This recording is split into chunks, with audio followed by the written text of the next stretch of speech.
Hello everyone. Confirmation दीजिए, आवाज़ पहुंच रही है आप सभी के पास? स्क्रीन नज़र आ रही है सभी को?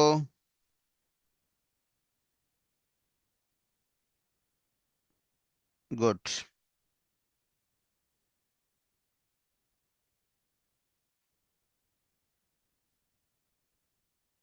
रिवीजन करा आप लोगों ने? Good evening everyone. मैंने कहा थोड़ा वैलेंटाइन डे की तरफ आप लोग जा रहे हैं, और कितने घंटे रह गए? 3 घंटे रह गए, दिल के अरमान शुरू हो जाएंगे आप बच्चों के। तो थोड़े से मज़े ले लिए जाएं बच्चों के। थोड़े अरमान जागे नहीं जागे?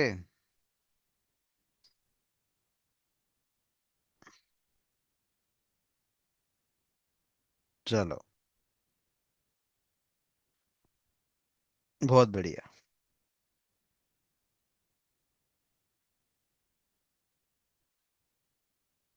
आई हैव नो गर्लफ्रेंड बेटा, किसी के पास भी नहीं है। सब ऐसे शो कर रहे हैं किसी के पास भी नहीं।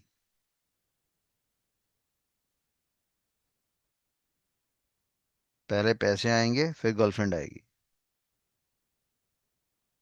देखो, एक आदमी कह रहा है आई हैव वाइफ, उसको वाइफ लेकर समस्या हो रही है।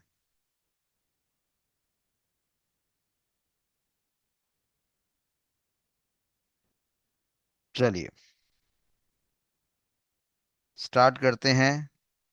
या 2 मिनट का सब्र और कर लेते हैं। बच्चे आ जाएं। बच्चे वीआईपी हैं आजकल के हमारे।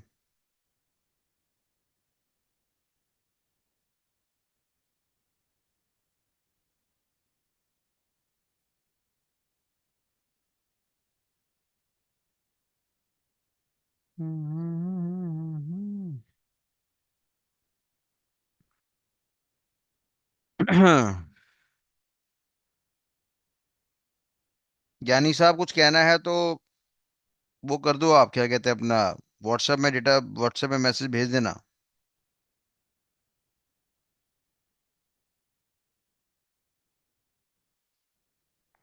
बता देंगे, डिजिटल मार्केटिंग के बारे में बता देंगे, अगर समय बचेगा तो ज़रूर बता देंगे आपको। वैसे तो मैंने यार सारी इन्फॉर्मेशन आपको अनाउंस कर दी थी, तो कुछ अलग से बताने को रह तो नहीं गया था। हाँ, अभी साइबर सिक्योरिटी क्लास बंद करके आपकी कुंडली के बारे में बताते हैं। एल साहब, बताओ डेट ऑफ बर्थ बताओ, अभी सबके सामने एक्सपोज करते हैं आपको, फिर आपको शर्मिंदगी हो जाएगी।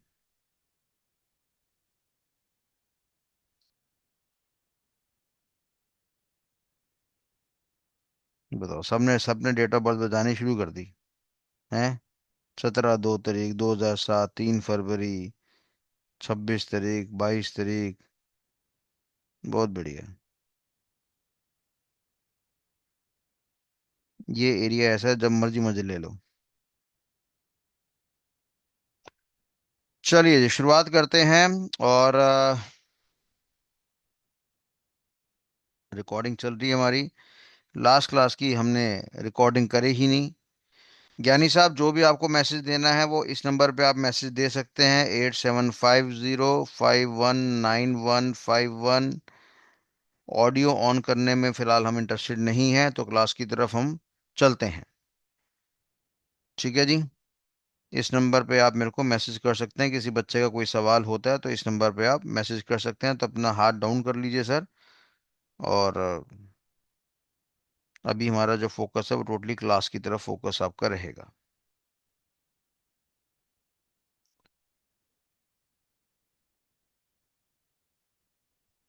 लास्ट क्लास में हमने अभी तक क्या पढ़ा, हमने क्या डिस्कस करा वो देखते हैं जरा। हमने कहा था जी, हर ऑर्गेनाइजेशन के अंदर, हर कंपनी के अंदर हमारे पास क्या होता है? इंफॉर्मेशन सिस्टम होता है।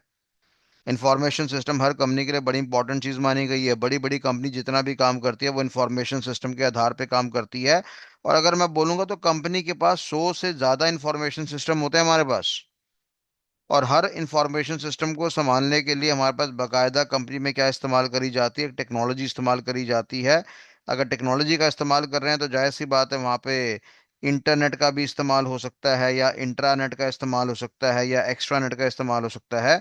और जब इस तरह से इंटरनेट की बात करो, या इंट्रानेट की बात करो, या अगर आप एक्स्ट्रानेट की बात करो, तो इससे खतरे का लेवल जो है वो कंपनी के अंदर बहुत ज़्यादा बढ़ जाता है। अब कई बच्चों के दिमाग में सवाल आ रहा होगा, सर इंटरनेट क्या होता है, इंट्रानेट क्या होता है, एक्स्ट्रानेट क्या होता है, तीनों में डिफरेंस क्या होता है? वो आगे आने वाले समय में हम पढ़ेंगे जब नेटवर्किंग के बारे में आपको ज्ञान देंगे। फिलहाल कहने का मतलब है कि हर कंट्री चाहती है, हर कंपनी चाहती है कि केवल वो इंडिया तक सीमित ना रहे। वो कहता है वर्ल्ड मेरा है भैया, वर्ल्ड मेरा है। यहाँ पे कुछ लोग मसरूफ हैं, हिंदू मुस्लिम सिख ईसाई, आपस में लड़ने में, और कुछ लाइंस जैसी कंपनी क्या कहती है कि भैया पूरा वर्ल्ड मेरा है, ये सरहदें हमें ना रोके, हम तो काम करेंगे, धंधा करेंगे, बिजनेस करेंगे। तो जब हम इस तरह की टेक्नोलॉजी का इस्तेमाल करते हैं तो हमारा जो एनवायरनमेंट है वो खतरनाक हो जाता है, और हमारी ज़िंदगी में एक इंसान शामिल हो जाता है, या बड़ी बड़ी ऑर्गेनाइजेशन शामिल हो जाती हैं, जिसको हमने ब्लैक हैट हैकिंग का नाम यहाँ पे दिया हुआ है, या हैकर्स का नाम दिया हुआ है।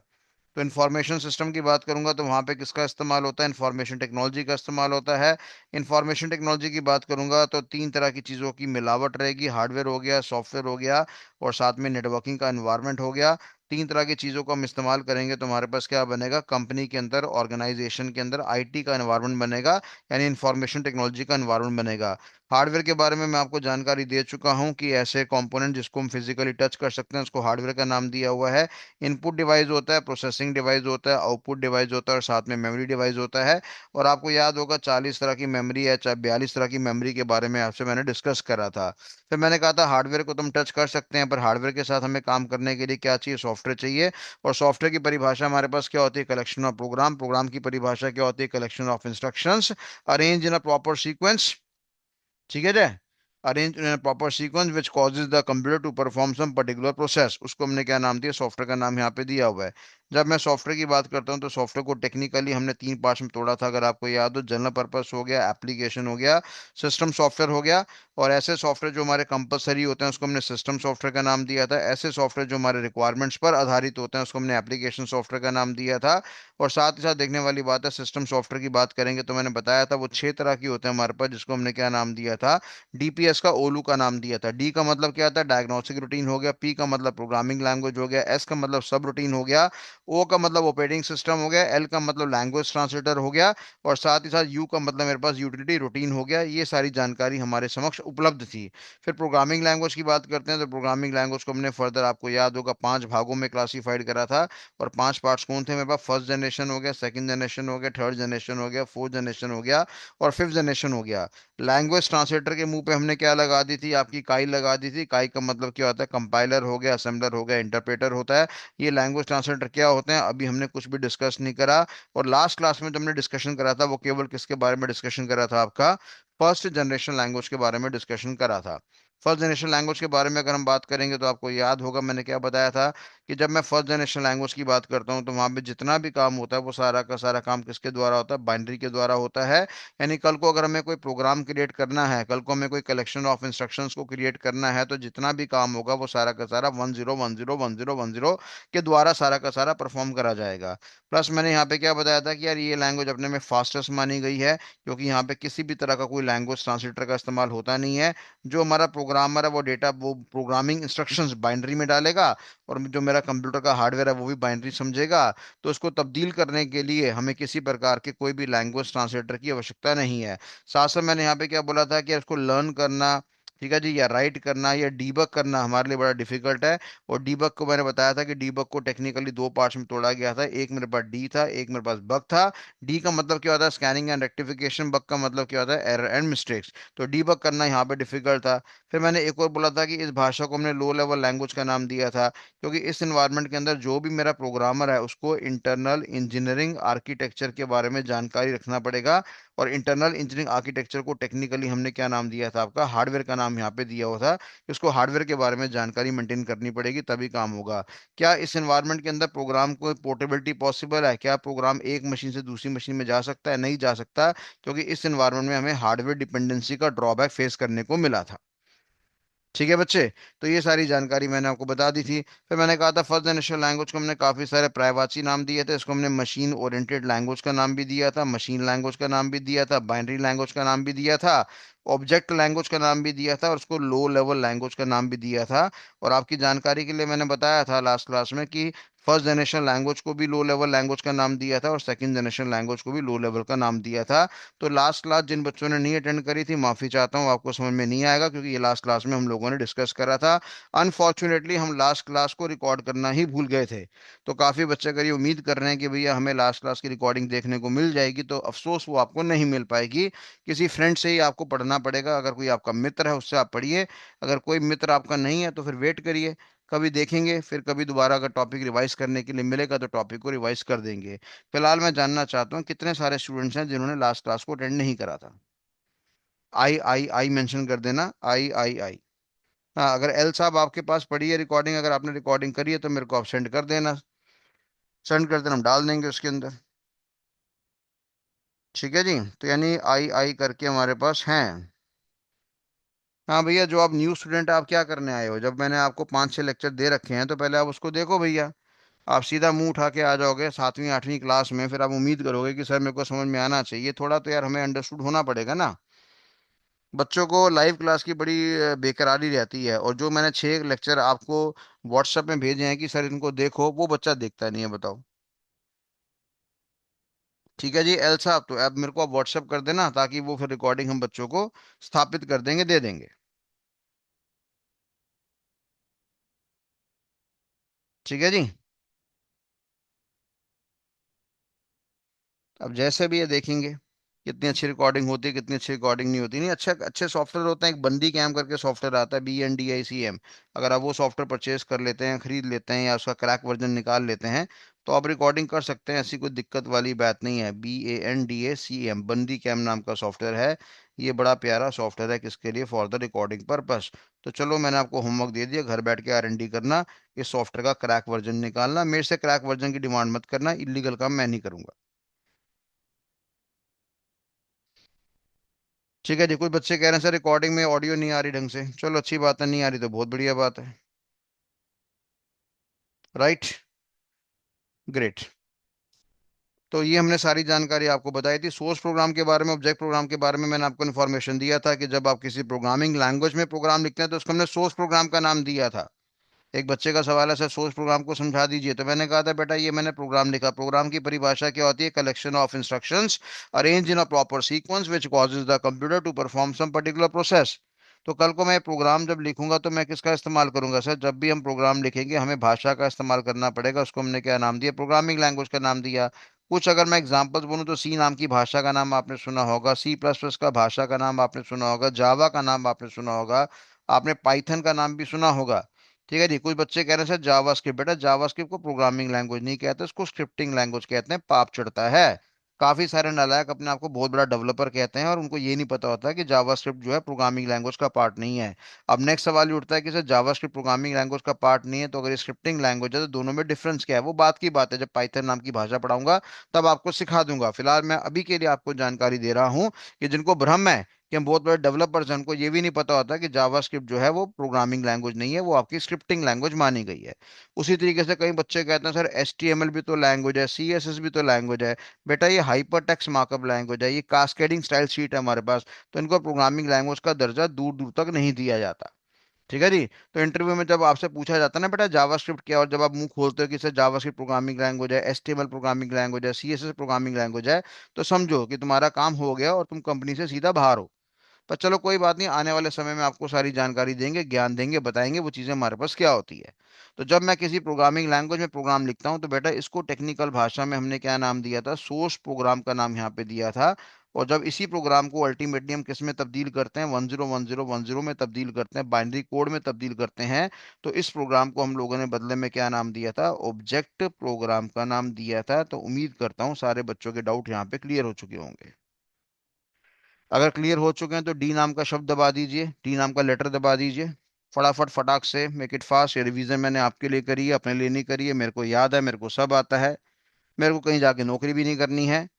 तो सारे काम आपने करने हैं, तो आपकी लिए मैं रिवीजन करता हूँ तो कंफर्मेशन भी मेरे को आपकी तरफ से चाहिए।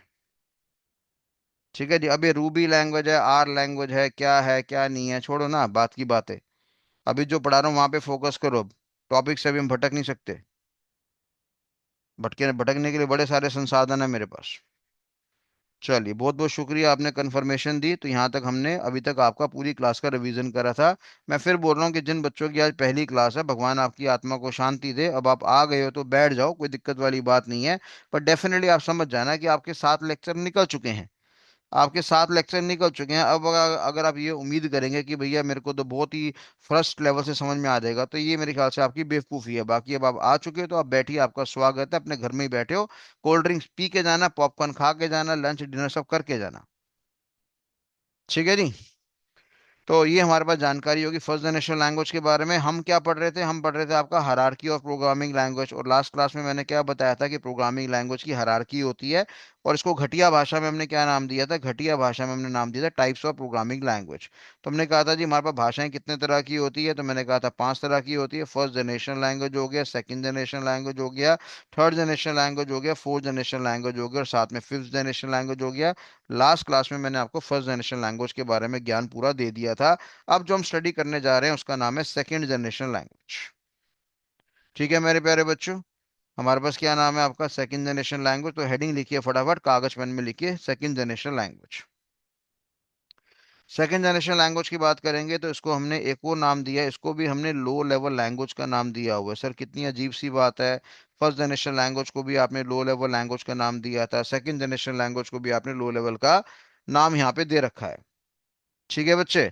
इसको हमने एक और नाम दिया, हमने कहा this language is also known as assembler language. या इसको हमने एक और नाम दिया हुआ है, हमने कहा इसको हमने असेंबली लैंग्वेज का भी दर्जा दे रखा है। तो सेकंड जनरेशन लैंग्वेज हो गया, लो लेवल लैंग्वेज हो गया, असेंबलर लैंग्वेज हो गया या असेंबली लैंग्वेज हो गया, और एक नाम मेरे पास और है, mnemonics language.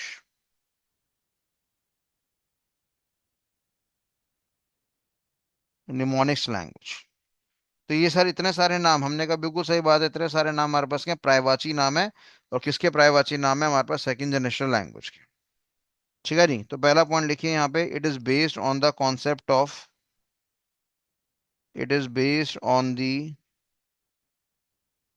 Concept of mnemonics. और निमोनिक्स का डिक्शनरी मतलब क्या होता है मेरे पास? Symbols in order to write the programming instructions. हमने कहा ये हमारा किस कॉन्सेप्ट पे टिका हुआ है? निमोनिक्स के कॉन्सेप्ट पे टिका हुआ है। और अगर मेरे को कोई प्रोग्रामिंग स्टेटमेंट लिखनी है, प्रोग्रामिंग सेक्शन लिखना है, तो मैं यहाँ पे बाइनरी कोड का इस्तेमाल नहीं करूंगा। आपको बताया था मैंने क्या कि फर्स्ट जनरेशन लैंग्वेज के अंदर अगर हमें कोई प्रोग्राम लिखना होता है तो हम बाइनरी की फॉर्म में लिखते हैं। पर अगला साफ कह रहा है कि जब आप सेकंड जनरेशन लैंग्वेज के अंदर प्रोग्राम लिखने की बात करेंगे तो यहाँ पे बाइनरी का इस्तेमाल नहीं होगा, रादर यहाँ पे एक टेढ़ी चीज का इस्तेमाल होगा, जिसको बदले में हमने क्या नाम दिया? निमोनिक्स का नाम दिया। और निमोनिक्स का डिक्शनरी मतलब मेरे पास क्या होता है? निमोनिक्स का डिक्शनरी मतलब होता है मेरे पास डेट इज सिंबल्स। यानी हमने किसका इस्तेमाल करा है यहाँ पे? सिंबल्स का इस्तेमाल आपका यहाँ पे कर रखा है। ठीक है जी। तो अर्थात यहाँ पे कहने का मतलब है कि इस पॉइंट पे आपने ध्यान देना है, ये रेड डॉट आपको नजर आ रहा होगा, सिंबल्स पे आपने ध्यान देना है कि निमोनिक्स को हमने यहाँ पे क्या नाम दिया? निमोनिक्स को हम लोगों ने यहाँ पे सिंबल का नाम यहाँ पे दे रखा है। ठीक है जी। अब सिंबल से हम यहाँ पे क्या एग्जैक्टली कहना चाहते हैं ये समझिए जरा। मैंने कहा जी सिंबल से मेरा यहाँ पे ये मतलब है कि जैसे फॉर एग्जांपल मैंने बोला आप क्या कर रहे हो? आपने कहा जी मैं एमबीए कर रहा हूँ, तो ये अपने में क्या माना गया? एक सिंबल माना गया है। मैंने कहा जी आप क्या कर रहे हो? आपने कहा जी एमसीए कर रहा हूँ, मैंने कहा ये सिंबल माना गया है। मैंने कहा एक पॉलिटिकल पार्टी है, उसका जो चुनाव चिन्ह है वो लेट से गुलाब का फूल है, तो हमने क्या बोला? वो बीजेपी कैटेगरी है। हमने कहा एक पॉलिटिकल पार्टी जिसका हाथ का साइन है, तो मैंने क्या बोला? वो कांग्रेस कैटेगरी है। मैंने कहा एक पॉलिटिकल पार्टी जिसका चुनाव चिन्ह का साइन झाड़ू है, तो आपने बोला जी वो आम आदमी पार्टी है। तो ये जो मेरे पास शॉर्टकट्स होते हैं, शॉर्ट फॉर्म्स होते हैं, सिंबलाइजेशंस होती हैं, इसको हमने टेक्निकल भाषा में क्या नाम दिया? नीमोनिक्स का नाम यहाँ पे दिया हुआ है। तो एम नाम का शब्द आपका साइलेंट है। तो नीमोनिक्स की स्पेलिंग तो याद करना मेरे ख्याल से बहुत सरल है। और क्योंकि यहाँ पे एम साइलेंट है तो बाद में आप इसको एम लिख दीजिए, तो उसको बदले में हमने निमोनिक्स का दर्जा दिया हुआ है। ठीक है जी। तो अगर मैं यहाँ पे प्रोग्राम बनाता हूँ तो प्रोग्राम बनाते समय मैं यहाँ पे बाइनरी कोड का इस्तेमाल नहीं करूंगा। कब नहीं करूंगा? In the case of second generation language नहीं करूंगा। यहाँ पे शॉर्ट फॉर्म्स का इस्तेमाल होगा, और इसलिए हमने बोला कि it is based on the concept of mnemonics in order to write the programming instructions. यानी जब आप प्रोग्राम बनाएंगे तो प्रोग्राम के अंदर आप इंस्ट्रक्शंस लिखेंगे, वो इंस्ट्रक्शन बाइनरी की फॉर्म में नहीं होगी, वो सीधा किसकी फॉर्म में होगी? निमोनिक्स की फॉर्म में हो। ठीक है भैया? क्लियर है बात सभी को? तो कंफर्मेशन दीजिए, डी नाम का शब्द दबाइए अगर यहाँ तक क्लियर है तो। पहला point, based on the concept of mnemonics, क्या सेकंड जनरेशन में बाइनरी के आधार पे काम होता है? बिल्कुल काम नहीं होता। किसके दम पे काम होता है? निमोनिक्स के दम पे काम होता है। निमोनिक्स का मतलब यहाँ पे क्या होता है? सिंबल्स होता है। सिंबल्स को हमने निमोनिक्स के नाम से दर्शाया हुआ है। हर बच्चे का जवाब नहीं आ रहा मेरे पास? हर बच्चे का एक बटन दबाने में मौत आ रही है क्या? हाँ, एक बटन दबा नहीं पाते कंफर्मेशन देने के लिए, और सर को कहते हो कि सर हम अपनी 10% की कमाई आपको देंगे। हैं? 50 रुपए में, 100 रुपए में जान निकल जाएगी तुम्हारी।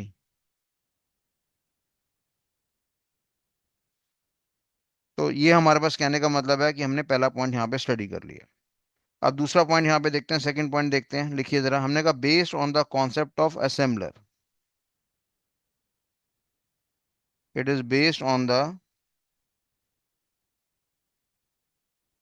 Concept of, based on the concept of, किस पे? On, based on the concept of assembler. हमने कहा ये हमारे असेंबलर वाले कॉन्सेप्ट पे टिका हुआ है। अब सवाल उठता है जी, असेंबलर से मेरा यहाँ पे क्या मतलब है? मैंने कहा जब हम असेंबलर की बात करेंगे, पहली बात, ये अपने में क्या माना गया? एक लैंग्वेज ट्रांसलेटर माना गया। तो अगर मैं आपसे बोलता हूँ सर लैंग्वेज ट्रांसलेटर हार्डवेयर की कैटेगरी में आता है कि सॉफ्टवेयर की कैटेगरी में आता है, तो आप क्या बोलेंगे? सर इसका नाम तुमने देखा था। कहाँ देखा था? सिस्टम सॉफ्टवेयर की लिस्ट के अंदर देखा था। और सिस्टम सॉफ्टवेयर अपने में क्या माना गया है? ये सीधी तरह से हमारा आपका सॉफ्टवेयर माना गया है। सिस्टम सॉफ्टवेयर हमारे पास क्या माना गया? सॉफ्टवेयर माना गया। तो अगर मैं बोलूंगा असेंबलर मेरे पास क्या होता है, तो बदले में मैं क्या जवाब दूंगा? कि असेंबलर कायदे से मेरे पास आपका सॉफ्टवेयर माना गया है यहाँ पे। ठीक है जी। तो हमने यहाँ पे क्या बोला? हमने कहा सेकंड जनरेशन लैंग्वेज के अंदर we have the concept of assembler. Assembler क्या है? लैंग्वेज ट्रांसलेटर है, जो कि अपने में क्या माना गया? सॉफ्टवेयर माना गया है। और ये क्या करेगा सर? ये कन्वर्ट करेगा। क्या कन्वर्ट करेगा? हमने कहा जी ये जो हमारे पास है ये आपका कायदे से क्या करेगा? कन्वर्जन करेगा। और क्या कन्वर्जन करेगा? हमने कहा ये कन्वर्जन करेगा, ये हमारी सेकंड जनरेशन लैंग्वेज की जो इंस्ट्रक्शंस हैं, या जो सेकंड जनरेशन लैंग्वेज की जो स्टेटमेंट्स हैं, उसको कायदे से क्या करेगा? सीधा बाइनरी में तब्दील करेगा। उसको बाइनरी में कन्वर्ट करेगा। अर्थात मैं बोल रहा हूँ उसको फर्स्ट जनरेशन लैंग्वेज में कन्वर्ट करेगा। तो यानी यहाँ पर आपने प्रोग्राम लिखा, किसके अनुसार लिखा? सेकंड जनरेशन लैंग्वेज के अनुसार लिखा। हमारे कंप्यूटर का हार्डवेयर क्या समझता है? First generation language. First generation language को हमने क्या नाम दिया था? बाइनरी का नाम दिया था। और आप अच्छी तरीके से जानते हैं कि जो हमारा सीपीयू होता है, जो हमारा हार्डवेयर होता है, वो रिस्पॉन्सिबल है बाइनरी को समझने में। तो अल्टीमेटली बीच में हमें क्या चाहिए? बीच में हमें लैंग्वेज ट्रांसलेटर चाहिए।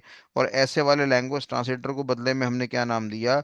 हमने सीधा असेंबलर का नाम यहाँ पे दिया हुआ है। आई बस में, इसको हमने सीधा क्या नाम दिया? आपका असेंबलर का नाम दिया हुआ है। तो असेंबलर नाम का जो कॉन्सेप्ट है वो किस जनरेशन में आया? हमने कहा जी वो हमारा सेकंड जनरेशन लैंग्वेज में आया। और वो क्या करेगा? सीधा सेकंड जनरेशन लैंग्वेज को फर्स्ट जनरेशन में कन्वर्ट करेगा। सारा काम हार्डवेयर करेगा। हार्डवेयर को एक ही भाषा समझ में आती है, जिसका नाम था फर्स्ट जनरेशन लैंग्वेज। तो आपने जो प्रोग्राम लिखा, बीइंग अ प्रोग्रामर आपने जो प्रोग्राम लिखा वो सिंबल्स की फॉर्म में लिखा, निमोनिक्स की फॉर्म में लिखा। और ultimately we have to convert into binary format, और वो हमने कन्वर्ट करवा दिया। ठीक है जी, कंफर्मेशन दीजिए, यहां तक क्लियर है सभी को? डी नाम का लेटर दबाइए। पहला पॉइंट क्लियर है, based on the concept of mnemonics. और दूसरा पॉइंट हमारे पास क्या है? Based on the concept of assembler. और असेंबलर मेरे पास क्या है? लैंग्वेज ट्रांसलेटर है। क्या है? सिस्टम सॉफ्टवेयर है। क्या है? सॉफ्टवेयर है जो क्या करेगा? कन्वर्जन करेगा। और कन्वर्जन क्या करेगा? कि वो आपका कन्वर्ट करेगा सीधा सेकंड जनरेशन लैंग्वेज को इनटू फर्स्ट जनरेशन लैंग्वेज की फॉर्मेट में। क्लियर है बात सभी को? तो एक बार असेंबलर की डेफिनेशन थोड़ा सा लिख लो। लिखो, it is a language translator. Assembler की डेफिनेशन लिखिए जरा। हमने कहा असेंबलर का डेफिनेशन क्या होता है हमारे पास? हमने कहा it is a language translator which is responsible which is responsible to perform the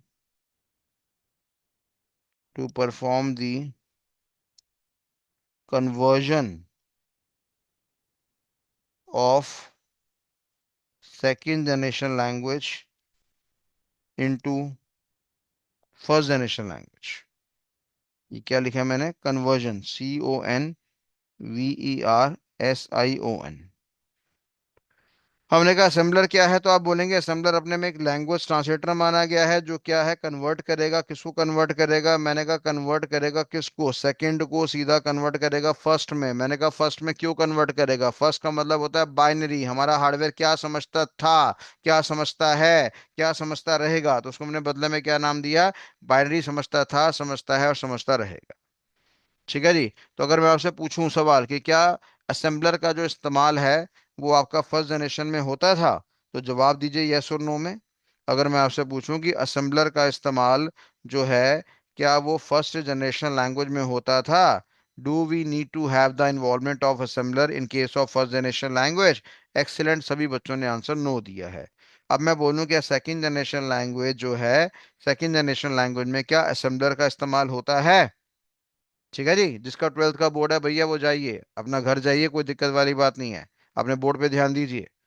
second generation language में क्या असेंबलर का इस्तेमाल होता था? हमने कहा जी यस, बिल्कुल होता था। क्लियर है बात सभी को? अब मेरे को बताना असेंबलर मेरा हार्डवेयर है कि सॉफ्टवेयर है? एच से हार्डवेयर, एस से सॉफ्टवेयर।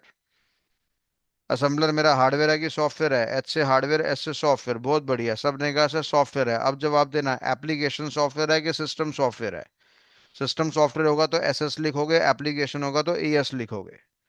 अगर मैं बोलूँ लैंग्वेज असेंबलर मेरा क्या है, सिस्टम सॉफ्टवेयर है कि एप्लीकेशन सॉफ्टवेयर है? एक गधे ने इसको एप्लीकेशन सॉफ्टवेयर लिखा है। वो गधे का नाम एकदम से निकल गया, थोड़ी सा भेजा लगाओ बेटा, भेजा लगाओ, नहीं तो ये सारे लोग आगे बढ़ जाएंगे। हमने क्या बोला? हमने पूरा चार्ट बना के आपको दिखाया था कि भाई हमारे जो सिस्टम सॉफ्टवेयर हैं वो 6 तरह के होते हैं। जो 6 तरह के होता है उसमें डायग्नोस्टिक रूटीन का नाम था, लैंग्वेज ट्रांसलेटर का नाम था। लैंग्वेज ट्रांसलेटर को 3 कैटेगरी में क्लासीफाई करा था, कंपाइलर हो गया, असेंबलर हो गया, इंटरप्रेटर हो गया।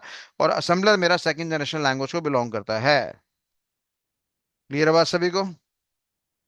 यहां तक क्लियर है तो जरा डी नाम का शब्द दबा दो फटाफट, मेक इट फास्ट। 2 पॉइंट्स मेरे यहाँ पे क्रिस्टल क्लियर हो गए, जिसको हमने यहाँ पे स्टडी करा। तीसरी बात हमारे पास यहाँ पे क्या आ रही है? मैं कहा जब आप सेकंड जनरेशन लैंग्वेज की बात करोगे तो ये भाषा मेरी आसान मानी गई है। सर किसके मुकाबले में आसान मानी गई है? मैंने कहा फर्स्ट जनरेशन लैंग्वेज के मुकाबले में आसान मानी गई है। मैंने कहा जी इस भाषा को आप लर्न करने की बात करोगे आसान हो जाएगा। किसके मुकाबले में? फर्स्ट के मुकाबले में। राइट करने की बात करोगे आसान हो जाएगा। किसके मुकाबले में? फर्स्ट के मुकाबले में। और साथ साथ डीबग करना भी यहाँ पे संभव है। फिर से रिवाइज करवा रहा हूँ, डी का मतलब, डीबग का मतलब क्या होता है? डी अलग हो गया जी, बग मेरे पास अलग हो गया। और बग को मैंने यहाँ पे क्या नाम दिया था? या तो आप उसको एरर का नाम भी दे सकते हैं या आप उसको मिस्टेक का नाम भी दे सकते हैं। और जब मैं यहाँ पे बातचीत करता हूँ किसके बारे में? डी के बारे में, तो डी से मेरा यहाँ पे क्या मतलब है कि भैया हम यहाँ पे स्कैनिंग भी आसानी से कर सकते हैं। और स्कैनिंग करने के बाद अगर कोई गलती महसूस होती है तो हम उसको ठीक कर सकते हैं, जिसको अंग्रेजी में हम क्या कहते हैं? रेक्टिफिकेशन कहते हैं। ठीक है जी। अपनी गलती को सुधारने का मतलब यहाँ पे क्या होता है हमारे पास? रेक्टिफिकेशन होता है। तो ये हम जब इकट्ठा करेंगे तो हमने साफ बोल दिया कि सेकंड जनरेशन लैंग्वेज के अंदर डीबगिंग करना आसान है। किसके मुकाबले में? फर्स्ट के मुकाबले में। फर्स्ट में सारा काम किस में हो रहा था? बाइनरी की फॉर्म में हो रहा था। सारे बहन भाई नजर आ रहे थे, सबकी शक्लें सेम थी हमारे पास, तो गलती को ढूंढना हमारे लिए थोड़ा सा कठिन हो गया था। असमंजस की कैटेगरी में हम आ गए थे। पर जब हम बातचीत कर रहे हैं किसके बारे में?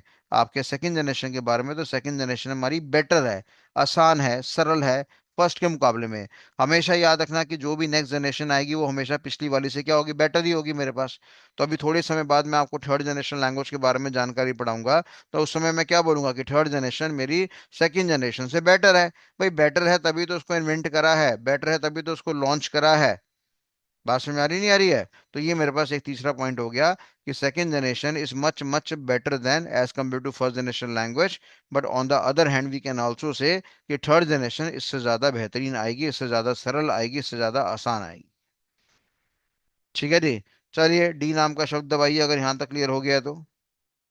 तीसरा पॉइंट भी अगर आपको क्लियर हो गया तो बताइए मेरे को जरा, make it fast. Done done done done done done done. बहुत बढ़िया, एक डी नाम का लेटर दबाना, उसमें तो स्पीड दिखा दिया करो बेशर्मो। कोई अच्छा सा वायरस आ गया, ट्राउजन हार्स आ गया, डेटा डिल्डिंग आ गया, इतनी देर में तो पूरे सिस्टम को ब्लास्ट कर देगा। तुम डी नाम का शब्द नहीं दबा पा रहे, लेटर नहीं दबा पा रहे, फिर कहते हो मेरे को हैकर बनना है। चलिए, तो ये हमारा तीसरा पॉइंट भी यहाँ पे फिलहाल क्लियर हो गया। चौथा पॉइंट हमारे पास यहाँ पे क्या आ रहा है? चौथा पॉइंट बेटा हमारे पास ये आ रहा है कि सेकंड जनरेशन लैंग्वेज को मैंने यहाँ पे प्रायवाची नाम क्या दिया? लो लेवल लैंग्वेज का नाम दिया। सर ये तो नाम मैंने फर्स्ट को दिया था, तो इसको दे दिया तो क्या आफत आ गई? यानी जरूर इसके अंदर भी क्या होगा? लो लेवल लैंग्वेज का फीचर होगा। अब सवाल उठता है सर फीचर क्या था? मैंने आपको लास्ट क्लास में बताया था कि इस केस में प्रोग्रामर को जहां जहां भी हम लो लेवल लैंग्वेज का इस्तेमाल करेंगे वहां पर प्रोग्रामर को क्या करना पड़ेगा? इंटरनल इंजीनियरिंग आर्किटेक्चर के बारे में ज्ञान रखना पड़ेगा। और इंटरनल इंजीनियरिंग आर्किटेक्चर का मतलब क्या था? कंप्यूटर के हार्डवेयर के बारे में आपको जानकारी होनी चाहिए। ये बंदिश थी हमारे पास, किसके अंदर? फर्स्ट के अंदर भी है, सेकंड के अंदर भी है। तो सिंपल शब्दों में या टेक्निकल शब्दों में मैं क्या कह सकता हूँ कि इस एनवायरनमेंट के अंदर हमारे पास हार्डवेयर डिपेंडेंसी का फीचर है। यानी हम हार्डवेयर पे डिपेंडेंट हैं, जैसा हार्डवेयर होगा वैसी हमारी प्रोग्रामिंग होगी। तो वो फीचर, वो कमी हमारी सेकंड जनरेशन लैंग्वेज में भी नजर आई है। तो लास्ट क्लास में अगर आपको याद हो तो मैंने आपको इंटरनल इंजीनियरिंग आर्किटेक्चर के बारे में अच्छा सा जानकारी दिया था कि program portability is not possible. One program can not be transfer to another computer system which is having a different hardware architecture. कुछ याद आ रहा है कि नहीं आ रहा? मैंने कहा था programmer is required to be aware with the concept of internal engineering architecture of the computer system, यानी हार्डवेयर के बारे में ज्ञान होना चाहिए तभी वो काम कर पाएगा। मैंने कहा था पुराने जमाने में जो कंप्यूटर्स हमें मिलते हैं उनके साथ किताबें मिलती थी, किताबों को हमने टेक्निकली क्या नाम दिया था? मैनुअल्स का नाम दिया था। मैनुअल्स को हमें पढ़ना पड़ता था, तब जाकर हम क्या करते थे? उस सेकंड जनरेशन के एनवायरनमेंट में काम कर पाते थे। तो ये पॉइंट तो मैंने लास्ट क्लास में आपसे डिस्कस कर लिया था, पूरी ताकत झोंक दी थी मैंने, और वही ताकत आपको यहाँ पे कॉपी करनी है क्योंकि ये फीचर हमारा सेकंड जनरेशन लैंग्वेज के अंदर उपलब्ध है। ठीक है भैया, चलिए डी नाम का शब्द दबाइए अगर क्लियर है यहाँ पे। अब देखो एक अंग्रेज और आया एयू नाम का। सर नेक्स्ट बैच कब स्टार्ट होगा? हाँ तेरे लिए बेटा नया बैच स्टार्ट करता हूँ, चिंता मत कर। अभी करता हूँ, रोज हर हफ्ते स्टार्ट कर देता हूँ तेरे लिए नेक्स्ट बैच।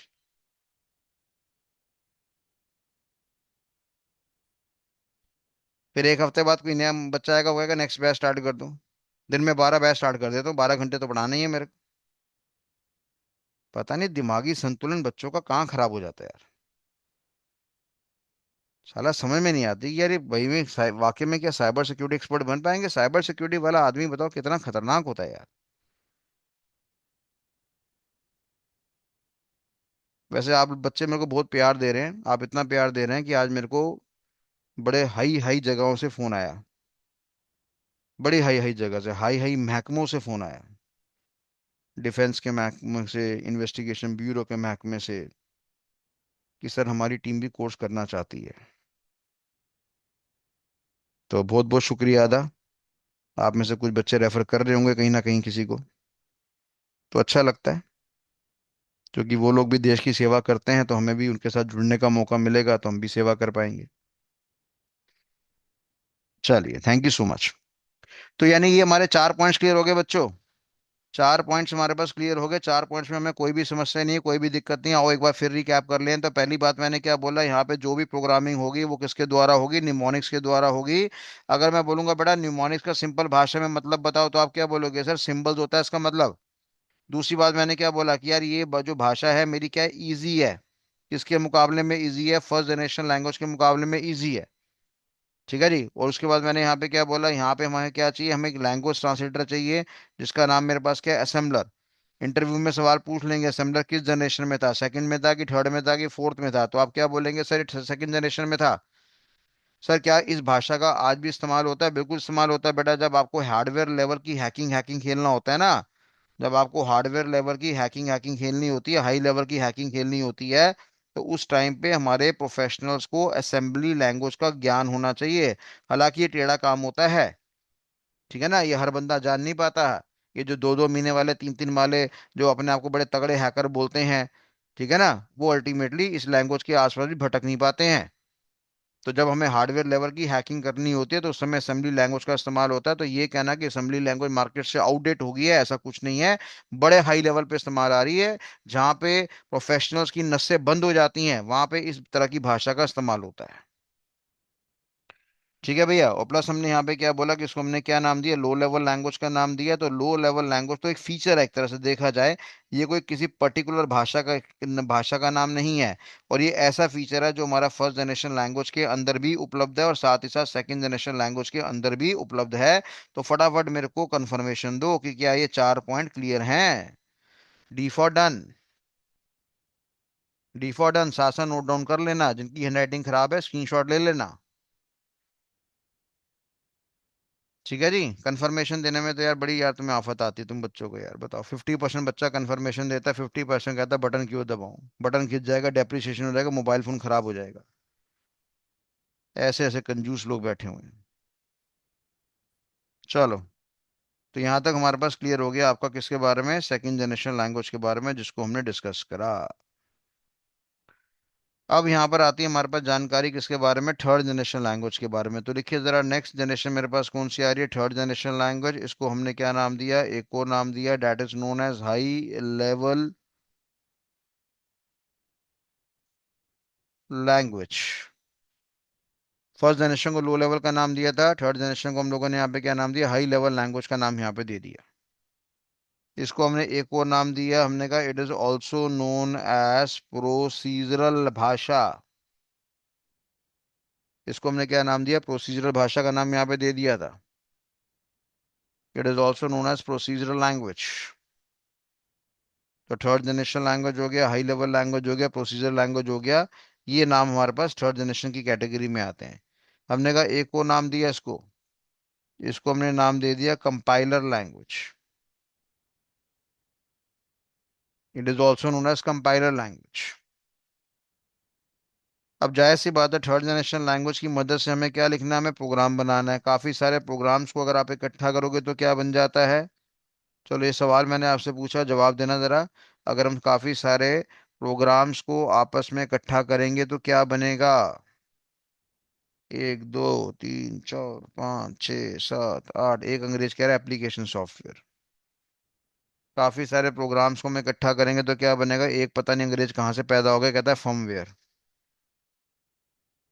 अरे भैया, मेरे सारे लेक्चर देख रहे हो नहीं देख रहे, या बेइज्जती करवा के मानोगे मेरी। हैं। एक बंदा कह रहा है जी काफी सारे प्रोग्राम्स को इकट्ठा करेंगे उसको उससे वेबसाइट बनेगी। काम माथा फोड़ू मैं, काम दीवार कहाँ है, जल्दी लाओ। आज ही सुसाइड करने का मन कर रहा है।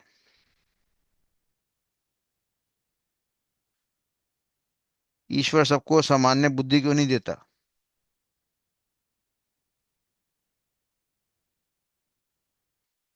काफी सारे प्रोग्राम्स को अगर आप इकट्ठा करेंगे तो उसको बेटा बदले में सॉफ्टवेयर कहते हैं बच्चे। पढ़ाया था नहीं पढ़ाया था मैंने, पढ़ाया था नहीं पढ़ाया, या वैलेंटाइन डे के नशे में आ चुके हो सारे लोग। पढ़ती तुमसे एक भी नहीं है, बस सपने देखते रहा करो तुम लोग। तो मैंने क्या बताया था, मैंने ये बताया था कि काफी सारे प्रोग्राम्स को आप इकट्ठा करोगे तो वेबसाइट बनेगी, या काफी सारे प्रोग्राम्स को आप इकट्ठा करोगे तो फर्मवेयर बनेगा, काफी सारे प्रोग्राम्स को आप इकट्ठा करोगे तो एप्लीकेशन सॉफ्टवेयर बनेगा। अरे भैया, काफी सारे प्रोग्राम्स को हम इकट्ठा करेंगे तो क्या बनेगा, सॉफ्टवेयर बनेगा। सॉफ्टवेयर कितने तरह के हैं, 3 तरह के, जनरल पर्पस हो गया, एप्लीकेशन हो गया और सिस्टम सॉफ्टवेयर हो गया। ऐसा सॉफ्टवेयर जो कंप्यूटर के लिए कंपलसरी रहेगा उसको हमने क्या नाम दिया था, सिस्टम का नाम दिया था। ऐसा सॉफ्टवेयर जो हमारी रिक्वायरमेंट्स पर आधारित है उसको हमने क्या नाम दिया था, एप्लीकेशन सॉफ्टवेयर का नाम दिया था।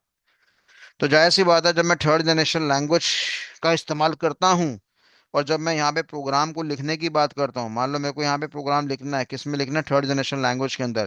पहला सवाल, क्या यहाँ पे बाइनरी का इस्तेमाल होगा, कदापि यहाँ पे बाइनरी का इस्तेमाल नहीं होगा। क्या यहाँ पे निमोनिक्स का इस्तेमाल होगा, सिंबल्स का इस्तेमाल होगा, यहाँ पे सिंबल्स का भी इस्तेमाल नहीं होगा। यहाँ पे सिर्फ एक किसका इस्तेमाल होगा, मैंने कहा यहाँ पर एक खास चीज का इस्तेमाल होगा, और वो खास चीज मेरे पास क्या आ रही है, सभी बच्चे लिखेंगे और घर में बैठ के बोलेंगे। और उसको बदले में मैंने क्या नाम दिया, इंग्लिश लाइक इंस्ट्रक्शंस। क्या नाम दिया इसको हम लोगों ने, इंग्लिश लाइक इंस्ट्रक्शंस का नाम दिया हुआ है। तो यानी बाइनरी का इस्तेमाल होगा फर्स्ट जनरेशन लैंग्वेज के अंदर, है ना। निमोनिक्स का इस्तेमाल होगा सेकंड जनरेशन लैंग्वेज के अंदर। जब हम बातचीत करते हैं थर्ड जनरेशन लैंग्वेज के बारे में, वहां पर हमारा किसका इस्तेमाल होता है, इंग्लिश लाइक इंस्ट्रक्शंस का इस्तेमाल होता है, प्रॉपर अंग्रेजी का इस्तेमाल नहीं होता। अंग्रेजी के नजदीक वाली स्टेटमेंट्स का इस्तेमाल होता है। तो लिखिए जरा, पहला पॉइंट लिखिए। फर्स्ट पॉइंट, हमने कहा based on the concept of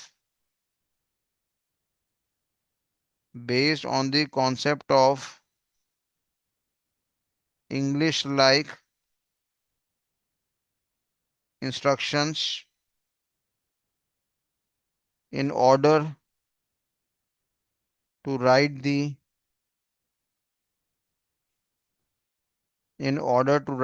programming instructions। कह रहा है कि जब भी आपको प्रोग्राम बनाना है या प्रोग्रामिंग इंस्ट्रक्शंस लिखनी है या प्रोग्रामिंग आपको स्टेटमेंट्स लिखनी है तो यहाँ पे किसका इस्तेमाल होगा? प्रॉपर अंग्रेजी का इस्तेमाल नहीं होगा पर अंग्रेजी लाइक इंस्ट्रक्शंस का इस्तेमाल होगा। ठीक है भैया। तो क्या अगर मैं बोलूँ थर्ड जनरेशन लैंग्वेज में बाइनरी का इस्तेमाल होता है तो आप बोलेंगे नहीं सर नहीं होता। क्या सेकंड जनरेशन लैंग्वेज में बाइनरी का इस्तेमाल होता है? नहीं होता। क्या फर्स्ट जनरेशन में बाइनरी का इस्तेमाल होता है? सर बिल्कुल होता है। सेकंड में किसका इस्तेमाल होता है? निमोनिक्स का होता है। थर्ड में किसका इस्तेमाल होता है? अंग्रेजी लाइक इंस्ट्रक्शन का इस्तेमाल होता है। तो ये मेरे पास पहला पॉइंट है। ठीक है। जैसे एग्जांपल के तौर पे मैंने कहा जी मेरे को कुछ प्रिंट करवाना है तो अगर मैं पाइथन नाम की भाषा का इस्तेमाल करता हूँ तो वहां पे प्रिंट कमांड का इस्तेमाल करूंगा और जो भी डिस्प्ले करवाना है वो मैंने लिख दिया यहाँ पे। अच्छा अगर मैं सी लैंग्वेज सी प्लस प्लस का इस्तेमाल करता हूँ तो मेरे पास हमने कहा जी एक कमांड होता है सी ओ यू टी की इस्तेमाल करेंगे और जो भी डिस्प्ले करवाना है वो हम लिख देंगे यहाँ पे। ऐसे ही मैंने बोला मेरे पास एक जावा नाम की भाषा है, जावा नाम की प्रोग्रामिंग लैंग्वेज है तो वहां पे मैं क्या करूंगा? तो मैंने कहा जी मेरे को ये कमांड लिखना पड़ेगा सिस्टम डॉट आउट डॉट साथ में प्रिंट एलन कह दिया मैंने यहाँ पे, प्रिंट एलन, और मैंने यहाँ पे जो लिखना है वो लिख दिया। और ये जो ब्रैकेट्स के अंदर इंफॉर्मेशन आ रही है वो डिस्प्ले आ जाएगी। अगर मैं इसके अंदर लिख देता हूँ कहो ना प्यार है तो वो कहो ना प्यार मेरा डिस्प्ले हो जाएगा। तो यानी कहने का मतलब यहाँ पे ये आ रहा है कि देखो हमने एक भाषा में किसका इस्तेमाल करा? प्रिंट कमांड का इस्तेमाल करा, एक में COUT का इस्तेमाल करा, एक में मैंने सिस्टम डॉट आउट डॉट एलन का इस्तेमाल करा। मैं कहा प्रिंट कमांड कहाँ इस्तेमाल होता है? मैंने कहा जी पाइथन नाम की भाषा में इस्तेमाल होता है। COUT कमांड हमारा कहाँ इस्तेमाल होता है? मैंने कहा जी सी प्लस प्लस में होता है। ये system dot out dot println कहाँ इस्तेमाल होता है? मैंने कहा जी जावा में इस्तेमाल होता है।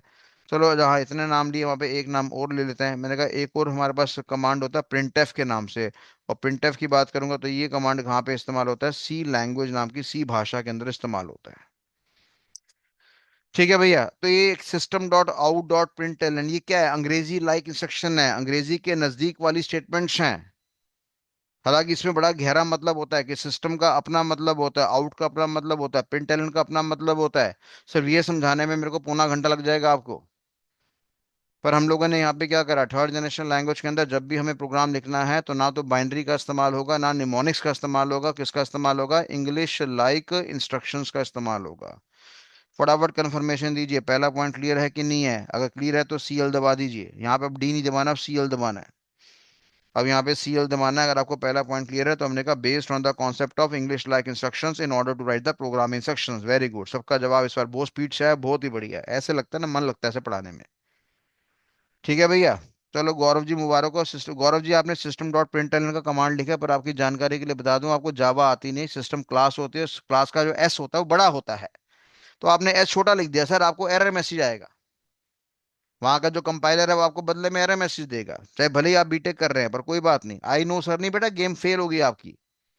गौरव जी गेम फेल होगी। आप कंप्यूटर को आई नो क्या करोगे? उसने एरर मैसेज दे दिया, प्रोग्राम आपका रन नहीं करेगा तो क्या फायदा हुआ उसका? चलिए कोई बात नहीं।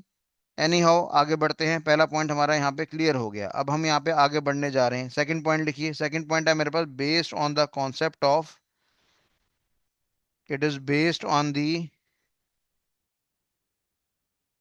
कॉन्सेप्ट ऑफ, किसके ऊपर? Compiler. Based on the concept of compiler that is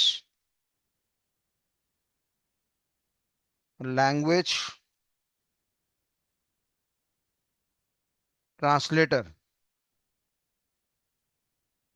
responsible responsible to perform the conversion of third generation language into first generation language. हमने कहा भैया यहाँ पर एक स्पेशल चीज की इन्वॉल्वमेंट है जिसको बदले में हमने क्या नाम दिया? कंपाइलर का नाम यहाँ पे दे दिया। मैंने कहा भैया असेंबलर कहाँ आया था, क्या असेंबलर का इस्तेमाल थर्ड जनरेशन लैंग्वेज में होता है? आपने कहा नहीं सर, पाप चढ़ेगा। थर्ड जनरेशन लैंग्वेज में हम एक लैंग्वेज ट्रांसलेटर का इस्तेमाल करेंगे जिसका नाम यहाँ पे क्या, कंपाइलर है। मैंने बोला बेटा कंपाइलर क्या है? लैंग्वेज ट्रांसलेटर है। क्या करेगा? कन्वर्जन करेगा। किसको कन्वर्ट करेगा? थर्ड जनरेशन लैंग्वेज को फर्स्ट जनरेशन लैंग्वेज की फॉर्म में कन्वर्ट करेगा। ठीक है बच्चों। अब यहाँ पे देखो जरा, अगर आज मैं यहाँ पे प्रोग्राम लिखता हूँ और मैं यहाँ पे इंग्लिश लाइक इंस्ट्रक्शंस का इस्तेमाल करता हूँ, तो मजे किसको मिलेंगे? मजे मिलेंगे सर प्रोग्रामर को, उसको बाइनरी में काम नहीं करना पड़ रहा। पर अल्टीमेटली ये प्रोग्राम मेरा किस में कन्वर्ट होना चाहिए? बाइनरी में कन्वर्ट होना चाहिए, क्योंकि जब तक मेरे कंप्यूटर सिस्टम को बाइनरी में डेटा नहीं मिलेगा वो उसका आउटपुट नहीं दिखाएगा, अर्थात आंसर आपके मॉनिटर पे डिस्प्ले नहीं होगा। अब हमने बोला कि इंग्लिश लाइक इंस्ट्रक्शंस को हमें कन्वर्ट करना है किसकी फॉर्म में? बाइनरी की फॉर्म में। तो मैंने कहा भाई मेरे को यहाँ पे एक लैंग्वेज ट्रांसलेटर चाहिए, और हमने कहा उस लैंग्वेज ट्रांसलेटर का नाम यहाँ पे क्या आ रहा है? हमने कहा उसका नाम आ रहा है कंपाइलर। तो कंपाइलर हमारे पास क्या माना गया? लैंग्वेज ट्रांसलेटर माना गया है, जो क्या करेगा? थर्ड जनरेशन लैंग्वेज को कन्वर्ट कर देगा सीधा किसके अंदर? आपकी बाइनरी कोड के अंदर, यानी फर्स्ट जनरेशन लैंग्वेज के अंदर। ठीक है भैया, ये पॉइंट क्लियर है तो सी नाम का बटन दबा दो। अगर ये क्लियर है तो सी नाम का बटन दबा दो फटाफट। बहुत बढ़िया, शाबाश। वेकअप सिड कह रहा है सर फिर से बता दो। हाँ, यहाँ पे जितने बच्चे बैठे हैं मल्टीप्लाई बाय 2 मिनट कर दो, सबका समय खराब कर देता हूँ बेटा। है ना? तेरा ध्यान कहीं हो रहा है, तू मोबाइल फोन में किसी और के लिए लगा हुआ है। क्या मेरे को ये दोबारा रिपीट करना चाहिए? जवाब दीजिए फटाफट। यस या नो? क्या मेरे को दोबारा रिपीट करना चाहिए? एक ही बंदे का यस आया है, दो बंदे के यस आ गए, किसी के नो, सबके नो आ रहे हैं। चलो भाई हम नो के साथ जीतेंगे। हम रिपीट नहीं करेंगे, सो जाओ, भाड़ में जाओ, पैदल हो दिमाग से। हमने कहा जी इंग्लिश लाइक इंस्ट्रक्शन में आपने प्रोग्राम लिखा, अल्टीमेटली बाइनरी में कन्वर्ट होना चाहिए, तो हमें क्या चाहिए? एक लैंग्वेज ट्रांसलेटर चाहिए। उस ट्रांसलेटर का नाम यहाँ पे असेंबलर नहीं है, उस लैंग्वेज ट्रांसलेटर का नाम यहाँ पे क्या है? कंपाइलर है। लो मैंने रिपीट कर दिया। भाई छोटी सी बात मेरे पास यहाँ पे ये आती है, मैंने कहा ये हमारे पास एक इंसान है, इसको इंग्लिश आती है, और इस इंसान को ये लेट से फ्रेंच आती है। तो इनके बीच में हमें क्या चाहिए? लैंग्वेज ट्रांसलेटर चाहिए। है ना? हमें क्या चाहिए? लैंग्वेज ट्रांसलेटर चाहिए। 1 मिनट होल्ड करना sir.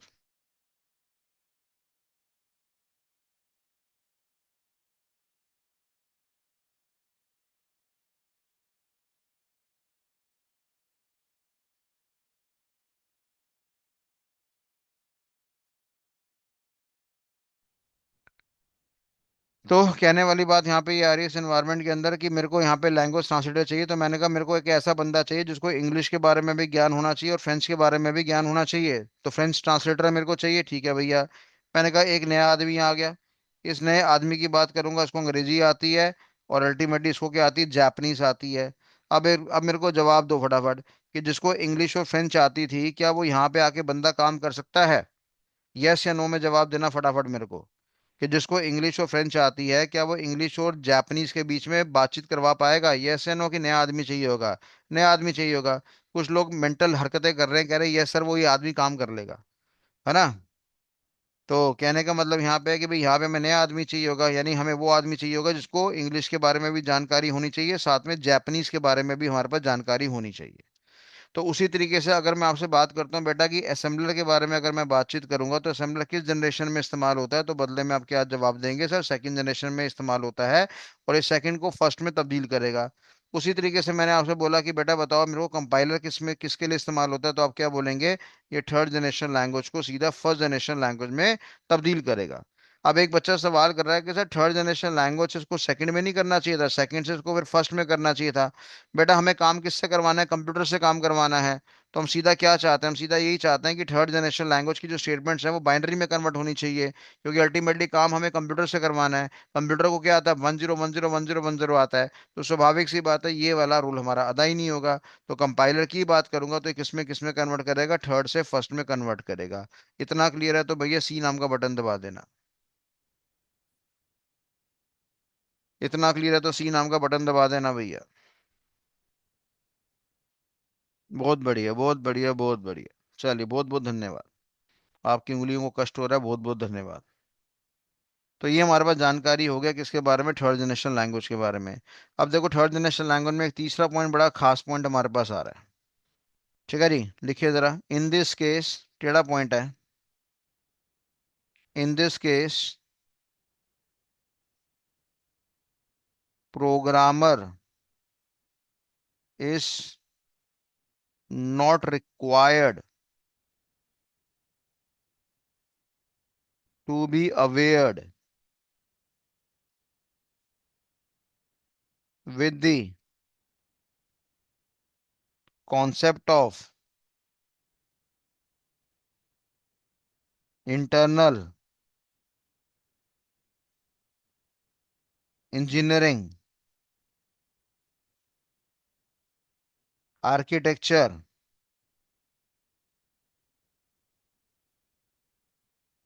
of the computer system।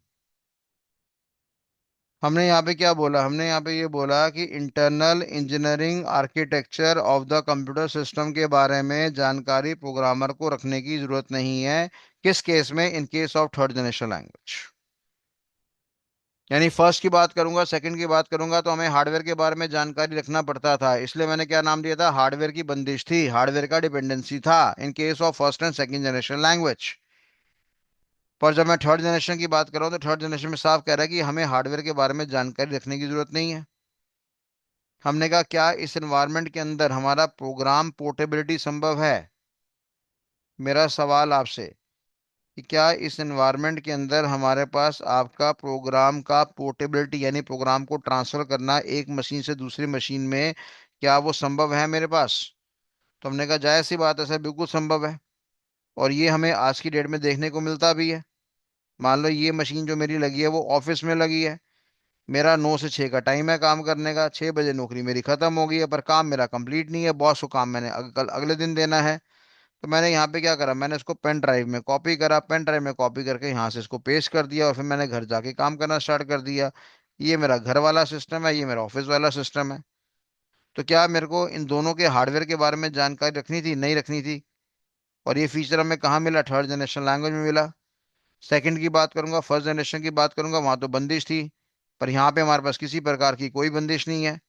हम इजीली यहाँ से प्रोग्राम को उठाएंगे, पेन ड्राइव में ट्रांसफर करेंगे और सीधा अपने घर वाले सिस्टम में ट्रांसफर कर देंगे, रात को घर जाके 2 घंटे एक्स्ट्रा काम करके अगले दिन बॉस को काम दे देंगे। ठीक है भैया, तो इसलिए हमने बोला कि इसकी इस जब मैं भाषा की बात करता हूँ तो इस एनवायरनमेंट के अंदर क्या प्रोग्राम की पोर्टेबिलिटी संभव है हमारे पास? हमने कहा जी बिल्कुल संभव है। एक प्रोग्राम आपके दूसरे मशीन में ट्रांसफर हो सकता है, भले ही दोनों का हार्डवेयर विभिन्न कैटेगरी को बिलोंग करता हो। ठीक है मेरे प्यारे बच्चों, कंफर्मेशन दो फटाफट। क्लियर है तो सी दबा दो, कंफर्मेशन दो, सी दबा दो।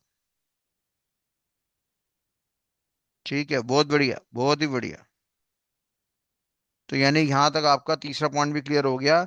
और यही रीजन है क्योंकि यहाँ पे प्रोग्राम पोर्टेबिलिटी का फीचर अवेलेबल है बेटा, क्योंकि यहाँ पे प्रोग्राम पोर्टेबिलिटी का फीचर अवेलेबल है, इसलिए हम कह रहे हैं that is why it is known as, क्या भैया, high level, that is why it is known as high level language. हमने कहा आपके थर्ड जनरेशन लैंग्वेज के अंदर प्रोग्राम को ट्रांसफर करना एक मशीन से दूसरी मशीन में संभव है, और यही कारण है कि उसको हमने क्या नाम दिया, हाई लेवल लैंग्वेज का नाम यहाँ पे दिया हुआ है। क्लियर है बात सभी को? इसको हमने क्या नाम दिया, हाई लेवल लैंग्वेज का नाम दिया, क्योंकि in this case one program can be transferable, can be portable to the another computer system which is having a different hardware architecture. तो मैं दोनों भाषाओं का प्रयोग करता हूँ, यहाँ पे हिंदी का भी प्रयोग करता हूँ और अंग्रेजी का भी थोड़ा बहुत प्रयोग कर लेता हूँ। ठीक है जी, तो काफी कुछ बच्चे मेरे साउथ इंडिया से भी पढ़ रहे हैं, तो ये जो हिंदी और इंग्लिश का जो कॉम्बिनेशन चल रहा है, ये दोनों को समझ में आ रहा है? अगर आ रहा है तो वाई नाम का बटन दबा दो भैया। ठीक है जी, तो दोनों तरह के बच्चे हमारे कवर हो जाते हैं, हिंदी वाले भी कवर हो जाता है, बंगाली बच्चे मेरे को नहीं आती यार। आमी तुमाको भालोबाशी, बस। ये भी अमिताभ बच्चन का गाना था इसलिए याद हो गया। तो ठीक है बेटा, बहुत बढ़िया। क्या कह रहा है? हाई लेवल क्या होता है सर? किया होता है, समझ में नहीं आया आपका सवाल सर। हाई लेवल हमारे पास एक हमारे पास एक क्या है, भाषा है, लैंग्वेज है भैया, जो क्या करेगा, सॉफ्टवेयर बनाएगा। सॉफ्टवेयर का मतलब क्या, कलेक्शन ऑफ प्रोग्राम बनाएगा। जब मैं उसके अंदर सॉफ्टवेयर प्रोग्राम बनाने का प्रयास करूंगा तो मेरे को कोडिंग करनी पड़ेगी। आपने कोडिंग का नाम सुना होगा कि हमें कोडिंग करनी पड़ती है या हमें प्रोग्रामिंग करनी पड़ती है। ये शब्द आपने जीवन में सुने होंगे। तो भैया जब भी आप कोडिंग करेंगे या प्रोग्रामिंग करेंगे तो जीवन में आपको भाषा का इस्तेमाल करना पड़ेगा, प्रोग्रामिंग लैंग्वेज का इस्तेमाल करना पड़ेगा। प्रोग्रामिंग लैंग्वेज कितने तरह की है? हमने कहा जी 3 4 5 तरह की है हमारे पास।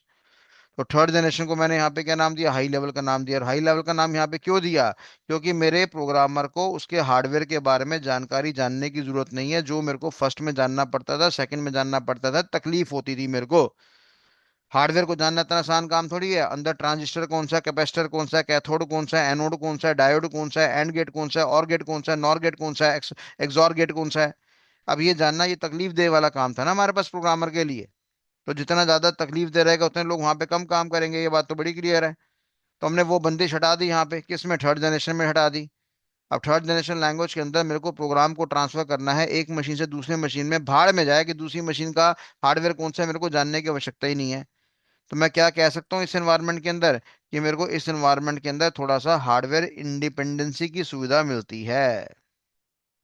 क्या मैं कह सकता हूँ ये, कि in this case we have the feature of hardware independency? तो आप कह सकते हैं यस सर, हम यहाँ पे कह सकते हैं हमें हार्डवेयर के बारे में ज्ञान रखने की जरूरत नहीं है। और यही रीजन है, that is the only biggest reason why third generation language is known as high level language. Clear है भैया?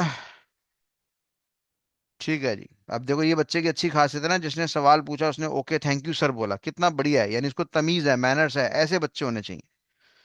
वो देख रहे हैं कि सर मेरे लिए गला दुखा रहे हैं, तो उसने कन्फर्मेशन दिया, वेरी गुड बेटा। तो ये हमारे पास इंफॉर्मेशन हो गया यहाँ तक इसके बारे में। तो हमने तीसरा पॉइंट भी यहाँ पे आपका स्टडी कर लिया। तो कुल मिला के हमने कितने पॉइंट स्टडी कर लिया आपके थर्ड जनरेशन लैंग्वेज के अंदर? पहली बात हमने यहाँ पे क्या पढ़ी, कि यहाँ पे जब भी प्रोग्रामिंग करनी है इंग्लिश लाइक इंस्ट्रक्शंस के आधार पे काम होगा। दूसरी बात, हमें यहाँ पे एक लैंग्वेज ट्रांसलेटर चाहिए, उस भैया का नाम क्या है हमारे पास? कंपाइलर। मेरा सवाल क्या है, यहाँ पे असेंबलर का इस्तेमाल हो सकता है? आप कह रहे हो कदापि नहीं हो सकता, पाप चढ़ेगा, नर्क से भी नर्क मिलेगा अगर हमने इसका इस्तेमाल करने के बारे में सोचा भी। और तीसरी बात मैंने यहाँ पे क्या बोला, ये लो लेवल है कि हाई लेवल है? तो आपने कह दिया हाई लेवल। मैंने कहा क्या यहाँ पे हार्डवेयर के बारे में, इंटरनल इंजीनियरिंग आर्किटेक्चर के बारे में जानकारी रखने की रिक्वायरमेंट है? आपने कहा नहीं है। मैंने आपसे सवाल करा क्या क्या क्या इस एनवायरनमेंट के अंदर प्रोग्राम की पोर्टेबिलिटी पॉसिबल है? क्या एक प्रोग्राम को दूसरी मशीन में ट्रांसफर कर सकते हैं? आपने कहा बिल्कुल पॉसिबल है। और यही रीजन है कि उसको हमने बदले में क्या नाम दिया, हाई लेवल लैंग्वेज का दर्जा दिया हुआ है। ठीक है प्यारे बच्चों। अब मैंने क्या बोला, मैंने कहा इस भाषा को लर्न करना, राइट करना या डीबग करना, लर्न करना या राइट करना या डीबग करना, मेरा क्या है, आसान है? किसके मुकाबले में आसान है? मैंने कहा फर्स्ट जनरेशन लैंग्वेज के मुकाबले में आसान है, और साथ में सेकंड जनरेशन लैंग्वेज के बारे मुकाबले में आसान है। और ये जानकारी मैंने आपको दी थी कि भाई जो भी नेक्स्ट जनरेशन आएगी वो हमेशा बेस्ट रहेगी। बात समझ में आ रही है? जो भी नेक्स्ट जनरेशन आएगी उसमें हमेशा बेस्ट ही मिलेगा। इसलिए हमने क्या बोला कि थर्ड जनरेशन लैंग्वेज है वो लर्न करना, राइट करना और डीबग करना आसान है, किसके मुकाबले में? फर्स्ट और सेकंड के मुकाबले में आसान है। तो पहला, दूसरा, तीसरा, चौथा, पांचवा, ये पांच के पॉइंट की फोटो और खींच लो या इसको नोट डाउन कर लो। ये मैंने शॉर्टकट तरीके से आपको समझा दिया, किसके बारे में जानकारी दे दी मैंने आपको? थर्ड जनरेशन लैंग्वेज के बारे में जानकारी दे दी है। ठीक है जी। तो अगर आपको यहाँ पे समझ में आ गया तो डी नाम का शब्द दबा दीजिए। अगर यहाँ तक आपको सारे के सारे पॉइंट क्लियर हैं, किसी पॉइंट में कोई दिक्कत या समस्या नहीं है, तो डी नाम का शब्द आप दबा दीजिए। शब्द नहीं बोलना चाहिए, लेटर बोलना चाहिए मेरे को, लेटर दबा दीजिए। ठीक है जी, बहुत बढ़िया। कंटिन्यू करते हैं आगे प्रोसेस। तो ये हमारे पास थर्ड जनरेशन लैंग्वेज है।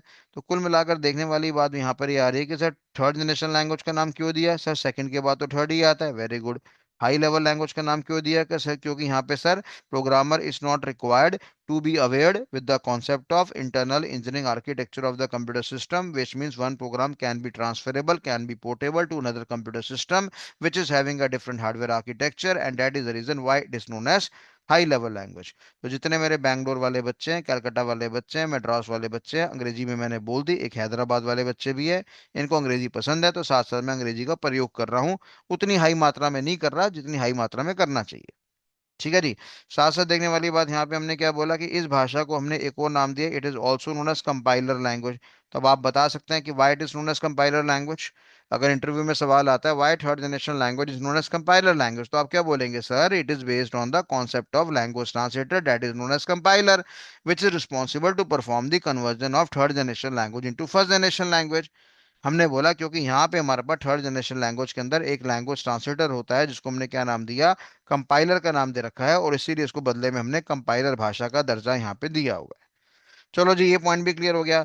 अब बच्चा कह रहा है सर ये पॉइंट समझ में नहीं आया कि इस भाषा को मैंने प्रोसीजरल लैंग्वेज का नाम क्यों दिया।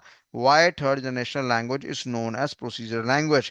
मेरे पास बड़े सारे महारथी बैठे हैं जो बीटेक करके बैठे हैं यहाँ पे, जो बीटेक कर भी रहे हैं, उनके यहाँ पे सेकंड ईयर में है, कोई थर्ड ईयर में है।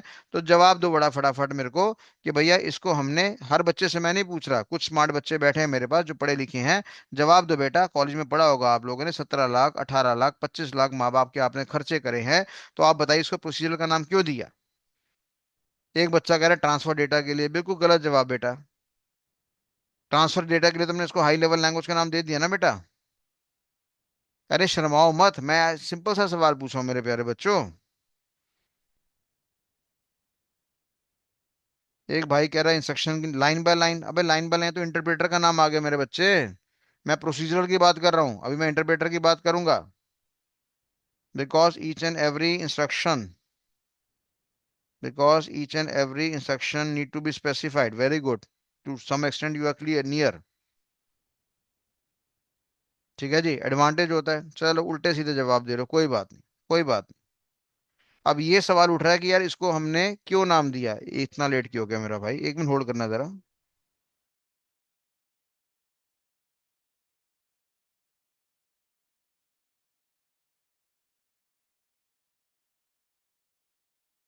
बेटा 1 मिनट का ब्रेक देना जरा बस।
चलिए भैया ठीक है यहाँ तक। तो ये अब हमारा सवाल रह गया कि भैया इस भाषा को हमने प्रोसीजरल लैंग्वेज का नाम क्यों दिया, प्रोसीजरल लैंग्वेज का नाम क्यों दिया, क्यों दिया, क्यों दिया। ये इसकी जानकारी हम तब तक नहीं बता सकते जब तक हम फोर्थ जनरेशन लैंग्वेज को सीख नहीं लेते। जब तक हम फोर्थ जनरेशन लैंग्वेज को सीख नहीं लेते तब तक इसके बारे में हमें नहीं पता चल पाएगा। तो जब मैं फोर्थ जनरेशन लैंग्वेज आपको समझाऊंगा तब जाके आपको इस पॉइंट के बारे में डिस्कस करूंगा। ठीक है जी। तो कुल मिलाकर हमने यहाँ पे अभी तक कितनी भाषाएं पढ़ ली? कुल मिलाकर हमने यहाँ पे 3 भाषाएं पढ़ ली। एक का नाम हो गया फर्स्ट जनरेशन लैंग्वेज, एक का नाम हो गया सेकंड जनरेशन लैंग्वेज, और एक का नाम हो गया थर्ड जनरेशन लैंग्वेज। तो पहली बात मैंने यहाँ पे क्या बोला कि यहाँ पे जो भी प्रोग्रामिंग होगी किसके द्वारा होगी सर? बाइनरी के द्वारा होगी। सेकंड जनरेशन लैंग्वेज में जो भी प्रोग्रामिंग होगी वो किसके द्वारा होगी? हमने कहा निमोनिक्स के द्वारा होगी। थर्ड जनरेशन लैंग्वेज में जो भी काम होगा किसके द्वारा होगा? इंग्लिश के द्वारा नहीं होगा, पूरा बोलना पड़ेगा, इंग्लिश लाइक इंस्ट्रक्शंस के द्वारा होगा। हमने कहा जी ये भाषा मेरी काम करने में क्या मानेगी? ये फास्ट मानेगी। ये हमारे पास क्या होगी? स्लो होगी। किसके मुकाबले में स्लो होगी? आपकी फर्स्ट के मुकाबले में स्लो होगी। और थर्ड वाला भी स्लो होगा मेरा, किसके मुकाबले में स्लो होगा? आपका सेकंड के मुकाबले में आपका स्लो होगा। ठीक है जी। मैंने कहा ये एनवायरनमेंट मेरे पास क्या माना गया? डिफिकल्ट माना गया। ये एनवायरनमेंट मेरे पास क्या माना गया? इजी माना गया है। किसके संपर्क में इजी माना गया? फर्स्ट जनरेशन लैंग्वेज के संपर्क में इजी माना गया है। और ये भी मेरे पास क्या माना गया? इजी माना गया है। किसके मुकाबले में आसान माना गया? फर्स्ट जनरेशन के मुकाबले में आसान माना गया और सेकंड जनरेशन के मुकाबले में आसान माना गया। ठीक है भैया। साथ साथ मैंने बोला कि इस एनवायरनमेंट के अंदर there is no requirement of any language translator. यहाँ पे किसका इस्तेमाल होता है? यहाँ पे इस्तेमाल होता है सर असेंबलर का। और यहाँ पे किसका इस्तेमाल होता है? यहाँ पे इस्तेमाल होता है बेटा मेरे पास कंपाइलर का। ठीक है जी। आपकी जानकारी के लिए बता देता हूँ, हमने एक और नाम पढ़ा था, इंटरप्रेटर का नाम पढ़ा था, अगर आपको याद हो। मैंने कहा था लैंग्वेज ट्रांसलेटर 3 तरह के होते हैं। मुंह पे लगा दी थी काई। और काई में सी का मतलब क्या था? कंपाइलर। ए का मतलब क्या था? असेंबलर। आई का मतलब क्या था? इंटरप्रेटर। अब काफी सारे रिस्पेक्टेड टीचर्स हमारे क्या बोलते हैं कि जी इंटरप्रेटर जो है ना वो आपका फोर्थ जनरेशन लैंग्वेज में आता है। हमारे छोटे भाई को पता नहीं होता कि इंटरप्रेटर भी आपका थर्ड जनरेशन लैंग्वेज की ही देन है। आई बात समझ में? तो अगर आपने बोला कि इंटरप्रेटर फोर्थ जनरेशन में आएगा तो आपकी पिटाई हो जाएगी बहुत जबरदस्त वाली। और आपको ये गंदी बातें नहीं करनी है। कंपाइलर की बात करोगे, इंटरप्रेटर की बात करोगे, दोनों किस जनरेशन को बिलोंग करते हैं? दोनों थर्ड जनरेशन लैंग्वेज को बिलोंग करते हैं। सर कंपाइलर में और इंटरप्रेटर में क्या डिफरेंस होता है? समय की बात है। आगे आगे मैं आपको आधे घंटे का पौने घंटे का पूरा लेक्चर दूंगा जहाँ पे पूरी जानकारी समझाऊंगा कि कंपाइलर और इंटरप्रेटर के बीच में क्या डिफरेंस हमारे पास होता है। ठीक है जी। तो अभी मैंने यहाँ पे बोला कि language translator first generation language में बिल्कुल नहीं चाहिए। और सेकंड जनरेशन लैंग्वेज की बात करेंगे तो असेंबलर का इस्तेमाल होगा। थर्ड की बात करेंगे तो कंपाइलर और इंटरप्रेटर का इस्तेमाल यहाँ पर देखा गया हमारे पास। इसको मैंने यहाँ पे क्या नाम दिया? लो लेवल लैंग्वेज का नाम दिया। इसको मैंने यहाँ पे क्या नाम दिया? लो लेवल लैंग्वेज का नाम दिया। इसको मैंने यहाँ पे क्या नाम दिया? हाई लेवल लैंग्वेज का नाम दे दिया। ठीक है जी। यहाँ पे इंटरनल इंजीनियरिंग आर्किटेक्चर के बारे में ज्ञान होना चाहिए। यहाँ पे इंटरनल इंजीनियरिंग आर्किटेक्चर के बारे में ज्ञान होना चाहिए। यहाँ पे इंटरनल इंजीनियरिंग आर्किटेक्चर के बारे में ज्ञान नहीं होगा। तो ये पॉइंट भी आपको यहाँ पे समझ में आ गया होगा मेरे ख्याल से। ठीक है जी। हमने कहा इस एनवायरनमेंट के अंदर पीपी नहीं होगा। पीपी का मतलब क्या है? प्रोग्राम पोर्टेबिलिटी नहीं होगा, एक प्रोग्राम दूसरे मशीन में ट्रांसफर नहीं होगा। यहाँ पे भी सेकंड जनरेशन लैंग्वेज के अंदर भी पीपी नहीं होगा। प्रोग्राम आपका ट्रांसफर नहीं हो पाएगा क्योंकि हार्डवेयर डिपेंडेंसी वाला कॉन्सेप्ट हमारे पास था। और यस यहाँ पे मेरे पास क्या पीपी पॉसिबल है। और पीपी का मतलब यहाँ पे क्या है कि प्रोग्राम की पोर्टेबिलिटी पॉसिबल है। साथ ही साथ मैं यहाँ पे ये भी कह सकता हूँ कि भैया यहाँ पे हार्डवेयर डिपेंडेंसी होती है, यहाँ पे हार्डवेयर डिपेंडेंसी होती है, यहाँ पे हार्डवेयर इंडिपेंडेंसी होती है। क्लियर है मेरे प्यारे बच्चों? ये मैंने आपको खुलासा दे दिया first generation, second generation, third generation language के बारे में। मेरे ख्याल से मोटा मोटा हम लोगों ने यहाँ पे इसको पढ़ने में तकरीबन 2.5 घंटे का समय निकाला है। और 2.5 घंटे मैंने आपके खराब कर दिए क्योंकि ये सारी बातें मैंने आपको मुश्किल से 3 मिनट के अंदर समझा दी हैं। ये देखो भैया ये हमारा डिफरेंस है फर्स्ट जनरेशन लैंग्वेज के अंदर, सेकंड जनरेशन लैंग्वेज के अंदर, थर्ड जनरेशन लैंग्वेज के अंदर। इसमें से किसी भी पॉइंट में कोई दिक्कत है तो मेरे से आप पूछ सकते हैं। और अगर कोई दिक्कत नहीं है तो मेरे को कंफर्मेशन दीजिए। कंफर्मेशन दीजिए आप मेरे को। सी नाम का बटन दबाइए कि क्लियर है सर। और ये चार्ट आपके किताबों में बन जाना चाहिए, नहीं तो स्क्रीनशॉट ले लीजिए आप। क्योंकि ये चार्ट बड़ा प्यारा है। इसके लिए ताड़ियां बजनी चाहिए, क्लैपिंग होनी चाहिए क्योंकि चार्ट बहुत अच्छा है। एक ही चार्ट के अंदर हमारे पास पूरा कंपैरिजन आ गया। लोगों की जबान नहीं चलती फर्स्ट सेकंड थर्ड के बारे में। अगर किसी ने हमारी जबान छेड़ दी तो 2.5 घंटे से पहले हम रुकेंगे नहीं। हम उसको एहसास करवा देंगे तूने पूछा कैसे। और इतनी गहराई में इसका जवाब देंगे जिसकी हद ही नहीं है। तो मेरे ख्याल से ये अप्रिशिएबल आंसर है जो मेरे को बड़ा अच्छा लगता है कि हाँ भी कितने प्यारे तरीके से, कितने सोबर तरीके से हमने पूरा कंपैरिजन कर दिया। और हमें ये कंठस्थ याद भी हो जाएगा आने वाले समय में। और हमें किसी पॉइंट में कोई दिक्कत नहीं होगी। बस इसमें एक पॉइंट रह गया कि why third generation language is known as procedural language. उसके बारे में मैं आपको जानकारी दूंगा। अगली कक्षा में, नेक्स्ट क्लास में। ठीक है जी। तो फोर्थ जनरेशन लैंग्वेज हम पढ़ेंगे आपका नेक्स्ट क्लास में। आज शुक्रवार है, अगली क्लास हमारी बुधवार की होगी। ठीक है जी। आप कुछ सवाल आ रहे हैं मेरे पास, क्या क्या सवाल आ रहे हैं कि सर क्या आप स्टॉक मार्केट सिखाते हो? मैं बेटा स्टॉक मार्केट बिल्कुल सिखाता हूँ। सर आप उसके पैसे लेते हो? बिल्कुल पैसे लेता हूँ बेटा। अगर आपको 3 महीने का कोर्स करना है तो उसकी फीस है 30,000 रुपये। अगर आपको 6 महीने का कोर्स करना है उसकी फीस है 50,000 रुपये। अगर आपको 12 महीने का कोर्स करना है उसकी फीस है 1 लाख रुपए। अगर आपको 2 साल का कोर्स करना है तो उसकी फीस है 2 लाख रुपए। अगर आपको 5 साल का कोर्स करना है तो उसकी फीस है 6 लाख रुपए।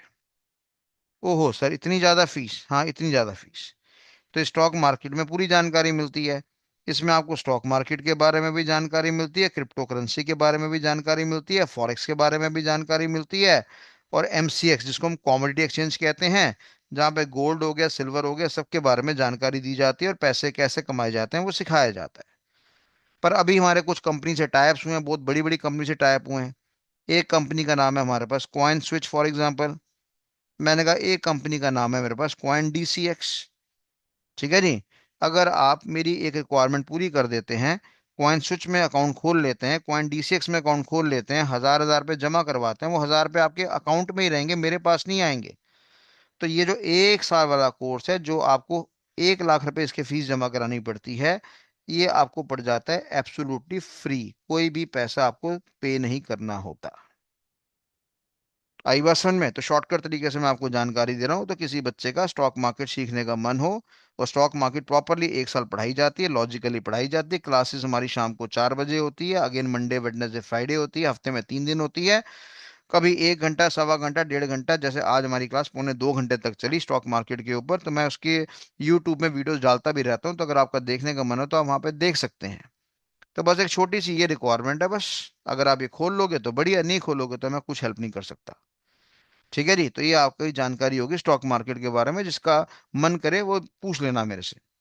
दूसरी बात, फटाफट कर रहा हूँ, लोग काफी दिन से पूछ रहे थे कि सर आप डिजिटल मार्केटिंग का भी कोर्स करवाते हैं? हमने कहा बिल्कुल कोर्स करवाते हैं।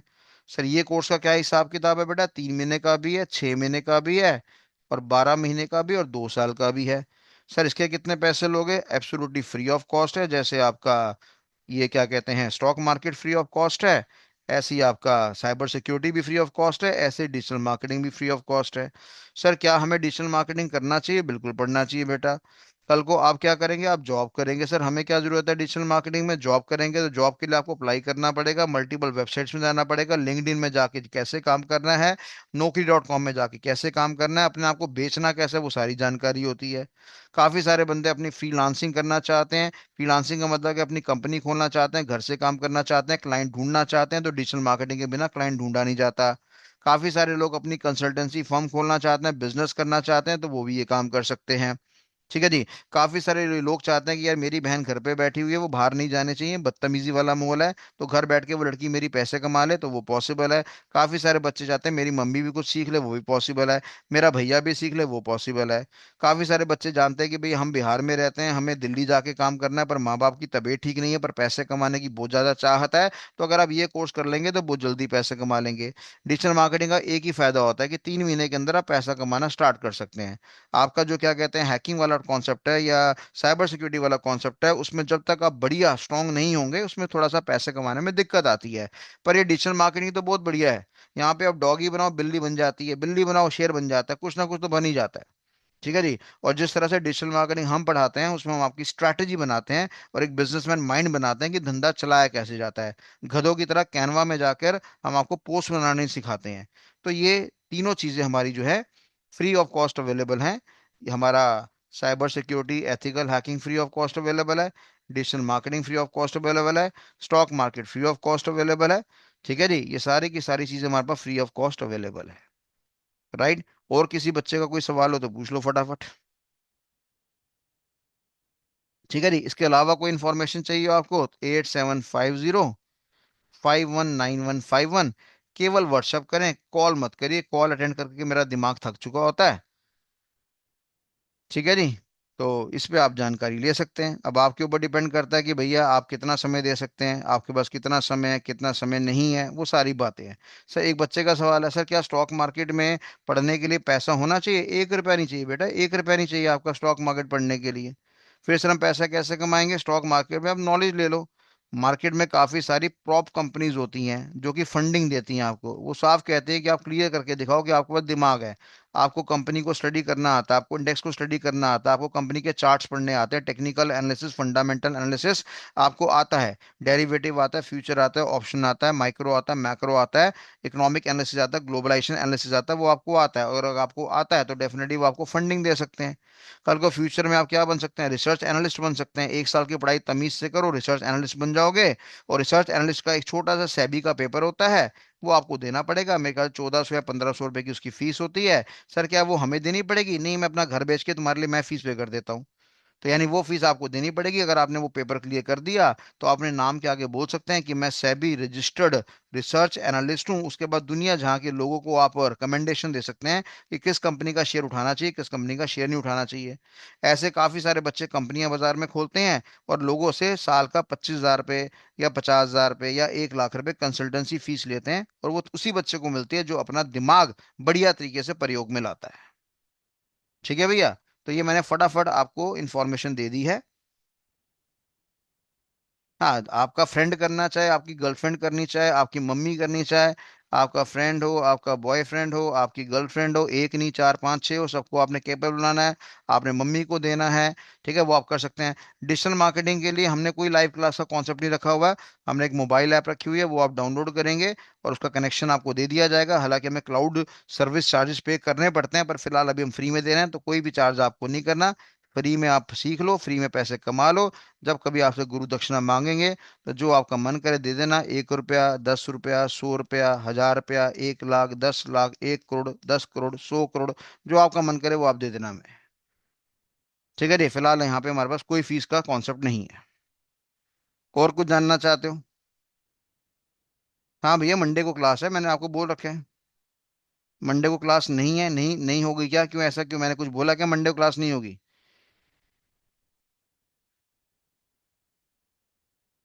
हमारी जो क्लास होती है वो कब क्लास होती है भैया? हमारी जो क्लास होती है वो आपकी मंडे को होगी, वेडनेसडे को होगी, फ्राइडे को होगी, रात को 9:05 पे होगी।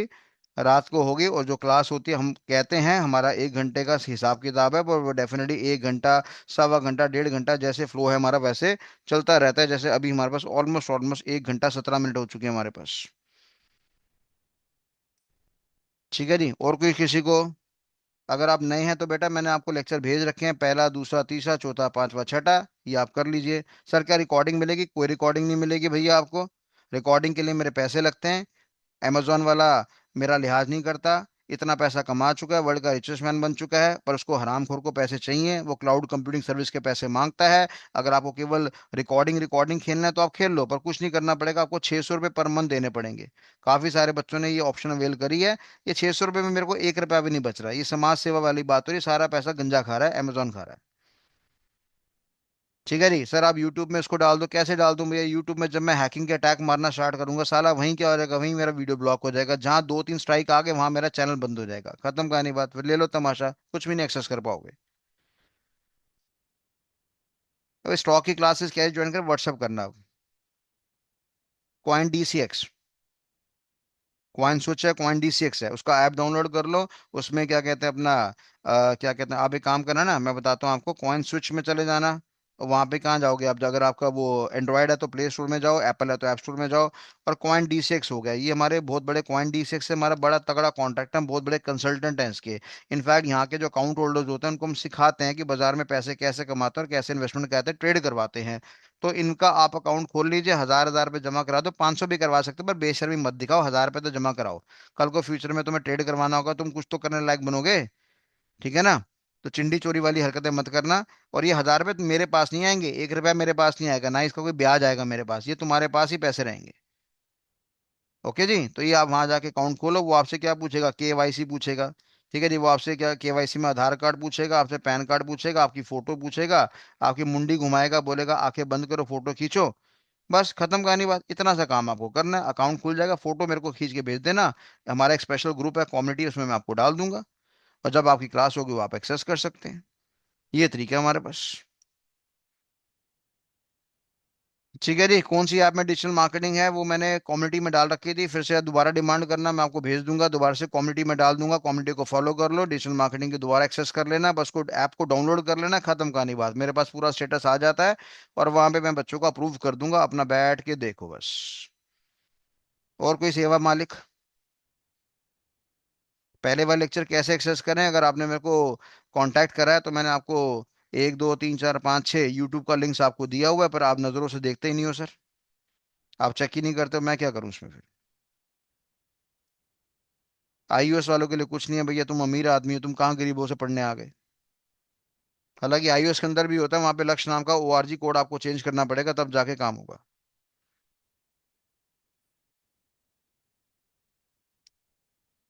ठीक है जी। तो आज का फीडबैक का समय। आज की कक्षा कैसी रही? आज की कक्षा, again feedback, BAG, B for bad, A for average, G for good, make it fast.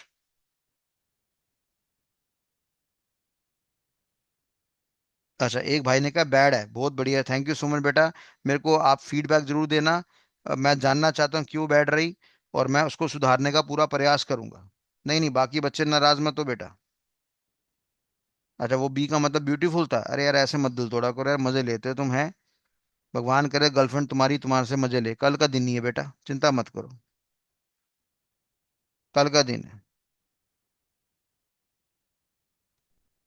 चलिए, thank you so much, thank you so much. जो लड़कियां होती हैं, लड़कियां गर्ल्स जो होती हैं, फीमेल जो होती हैं, ईश्वर ने उनको दो चीजों से नवाजा है, एक पॉजिटिव चीज है और एक नेगेटिव चीज है, पता है? पॉजिटिव चीज क्या है कि वो लड़कियां ब्यूटीफुल होती हैं, सुंदर होती हैं। और क्योंकि वो सुंदर होती हैं, किस लिए सुंदर होती हैं? ताकि मेल उनको पसंद कर सके या मेल उनको लव कर सके। ये लड़कियों का प्लस पॉइंट होता है। लड़कियों का नेगेटिव पॉइंट क्या होता है कि वो बेवकूफ होती हैं। सर ये क्या बात कर दी आपने? फेमिनिज्म वाली बात कर दी। लड़कियां बेवकूफ कैसी होती है बेटा? वो बेवकूफ होती हैं इसलिए वो तुम जैसे गधों से प्यार करती हैं। आई बात योगेश जी समझ में? तो लड़कियों के अंदर पॉजिटिव पॉइंट है ताकि आप लोग उनसे प्यार कर सके, और वो बेवकूफ होती है क्योंकि वो आप गधों से प्यार करती है। अगर उनके अंदर अकल आ जाती ना, बड़ा तरसते रह जाते योगेश जी, एक भी नसीब ना होती। तो इन दोनों पॉइंट के अंदर गर्ल्स के अंदर पॉजिटिविटी आ रही है।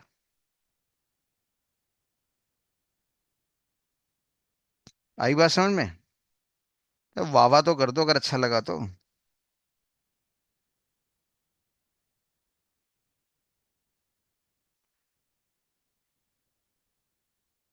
चलिए, गुड नाइट एवरीवन। कल क्लास करना आप लोग। कल मेरा बहुत लंबा बैच है, कल मैं 8.5 घंटे पढ़ाऊंगा बच्चों को, मेरा एक बैच है वो 8.5 घंटे का है कल। सुबह 9:30 बजे स्टार्ट होगा, रात को शाम को 5:30 बजे खत्म होगा, तो वैलेंटाइन डे मेरा वैसे मनेगा। और आप लोग अपना एंजॉय करो, फन करो। ठीक है, वैलेंटाइन डे का मतलब केवल गर्लफ्रेंड ही नहीं होता, अपनी मम्मी के साथ जाओ, अपनी सिस्टर के साथ जाओ, अपने भाई के साथ जाओ, जिसको आप प्यार करते हो, जिसकी आप इज्जत करते हो, उसके साथ जाओ।